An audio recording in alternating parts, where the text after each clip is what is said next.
This is one of the most unique diver watches that are reviewed on this channel so far. It comes from an Italian micro brand called Venezia Nico, and in today's video I will give you all the pros and cons as I find them. Now, as always, let's begin by talking about the case and the dimensions.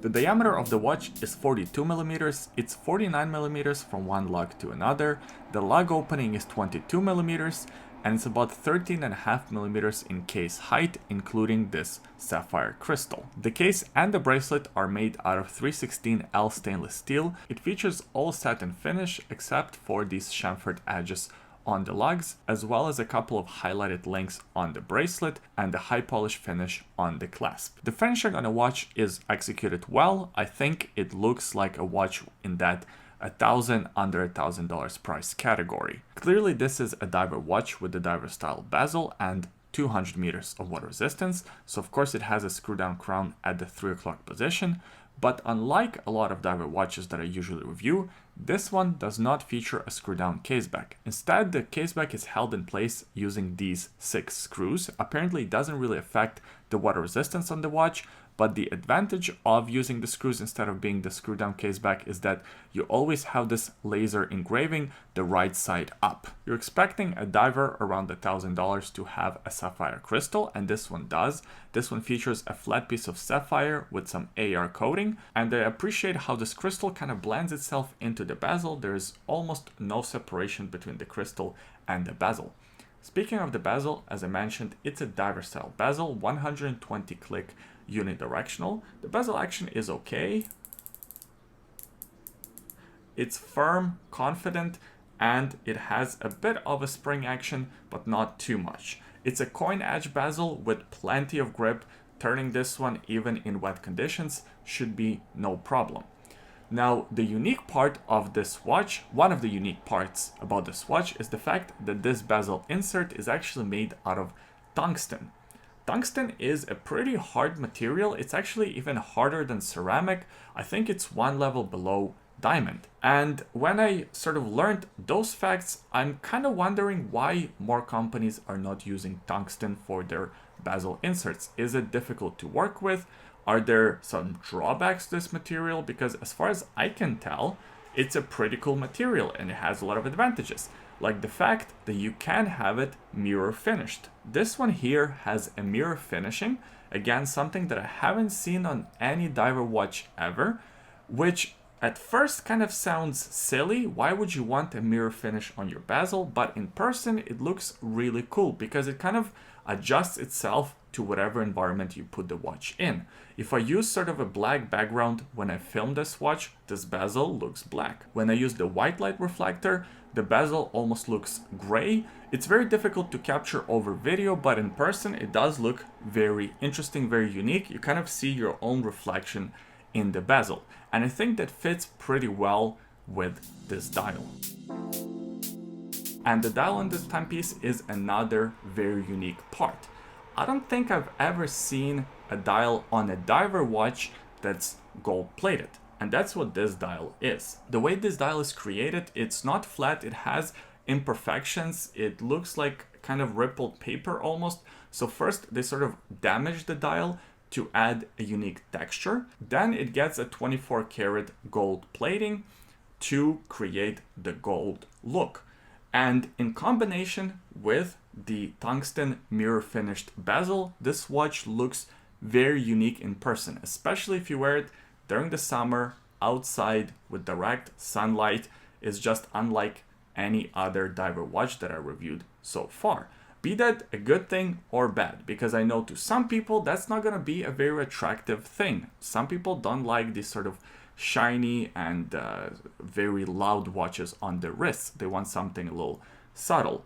This one is not it. But if you're into this sort of unique, louder look, a summer look on the watch, I think you will really enjoy something like this. The other parts of the dial are also executed really well. We have all applied indexes. They almost look like they're floating over the dial because of the way they're finished. We have a couple of sword style hands here, and the dial is loomed with the little loom pip. Here's a loom shot for your reference. There's also a date window at the 3 o'clock position. In my opinion, that's sort of is the weakest part of the design of this watch. Either make that window a little bit larger, maybe integrate it somewhere else, maybe at a 6 o'clock position. Right now it looks okay, but it just kind of looks a little bit out of place at this position. If it were me, I'd probably get rid of the date window altogether.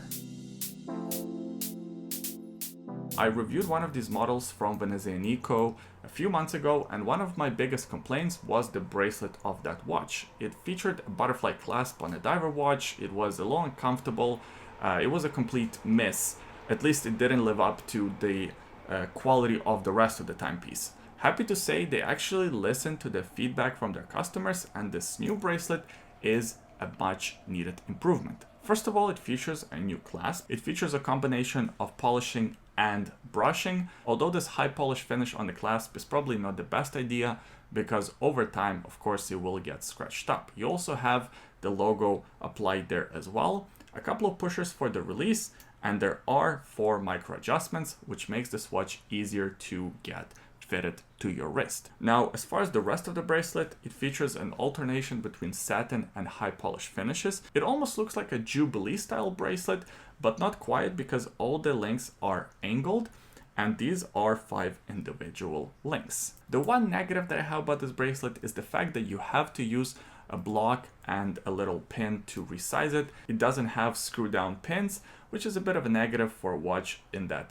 $1,000 price category. The other negative is not really a negative, but something that would be nice to see, are some quick release pins on this bracelet as well, which would make it much easier to exchange for a NATO strap or rubber strap or something like that. Overall, this bracelet is a much needed improvement over the old version, so well done. On my 7¼ inch wrist, I think the watch actually looks really good. It's a larger timepiece, and I think it even wears larger than the 42mm diameter would suggest. I think this one wears closer to 43. It is also a bit on the heavier side, which is a bit of a negative for me. I think it's a little too top heavy, even though it's not overly thick, only 13.5mm in case height.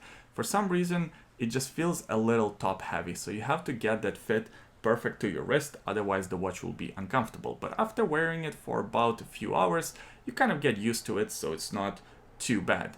I kind of wish that this watch was a little bit smaller, maybe 40mm. At that point, you have a real winner on your hands. With the 42mm diameter, you do have to have a bit of a larger wrist and or preference for larger watches to really enjoy this one. This model is powered by the Sellita SW200-1 automatic movement. It's a Swiss-made movement that has 26 joules, it beats at 28,800 vibrations per hour, and it has 41 hours of power reserve. It's exactly the type of movement you would expect in a watch in this price category. This one here is running very accurately. I'm getting within 3 seconds per day. Overall, I'm a big fan of this watch. Currently, it's available for pre-orders. The deliveries will be end of September, and it's priced at €850, which I think is an okay price. And if you want it on the bracelet, then it's €920, which is also a pretty good price. And I think you should go for the bracelet if you do end up buying one of these watches. As I mentioned in the intro of this video, it's one of these very unique watches because of the gold-plated dial, because of the tungsten mirror finished bezel, because of this unique case back. All these elements are very unique and very unlike majority of divers available on the market. If you end up liking the look of this watch, the design, and if you pick one up, I don't think you'll be disappointed with this timepiece. I appreciate you watching this video all the way until the end. Give it a thumbs up if you enjoyed it, subscribe to the YouTube channel for more videos like this in the future, and leave a comment in the comment section below. Let me know what you think about this diver. Are you picking one up? Are you letting this one go? What you like, what you don't like about it? I always enjoy reading your comments. Thanks for watching, and we'll see you next time. Bye.